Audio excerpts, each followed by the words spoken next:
রাধে রাধে। প্রিয় ভক্ত, এখন অপ্রাকৃত দর্শন করাবো সকলকে পুরীর জগন্নাথকে। পুরীর জগন্নাথকে বলা হয় রাধা বিরহের মূর্তি। আর রাধা রানী আর গোপিকাদের বিরহে যে রূপ, সেই রূপ হলো জগন্নাথ রূপ। সেই রূপকে এখন আপনাদেরকে দর্শন করাবো। এই সেই জগন্নাথ দেব। জয় জগন্নাথ ভগবান কি। দেখুন প্রিয় ভক্ত, কত সুন্দর এই জগন্নাথ। এই জগন্নাথকে দর্শন করলে এই জন্ম মৃত্যুর চক্র থেকে চিরতরে মুক্ত হওয়া যায়। যে একবার জগন্নাথকে দর্শন করে তাকে আর এই সংসারে ফিরে আসতে হয় না, সে ভগবানের নিত্যধাম প্রাপ্ত হয় এবং জগন্নাথের মহাপ্রসাদও মুক্তি দান করে। তো এই সেই জগন্নাথ ভগবান, যাকে দর্শন করার জন্য লাখো ভক্ত প্রতিদিন এই স্থানে আসে।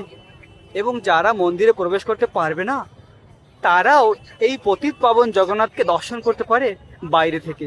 দেখুন জগন্নাথ কত কৃপালু, অপলক নয়নে সকলকে দর্শন দান করে। আর জগন্নাথ তার ভক্তকে এত ভালোবাসে, যে সকল ভক্তরা জগন্নাথকে দর্শন করে তাদেরকে জগন্নাথ অসীম কৃপা করে। আপনারা মন ভরে, নয়ন ভরে দর্শন করুন জগন্নাথকে এবং প্রার্থনা করুন ভগবান জগন্নাথের কাছে। ভগবান হলো ভাবাগ্রহী জনার্দন।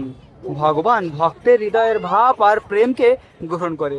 যদিও যে সকল ভক্তরা পুরী থেকে অনেক দূরে রয়েছেন, তারাও পুরীধামের কৃপা লাভ করতে পারেন হৃদয় থেকে প্রার্থনা করার মাধ্যমে।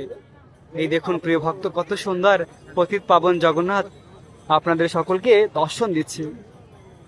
জয় ভগবান জগন্নাথ দেব কি, শ্রী পুরীধাম কি জয়।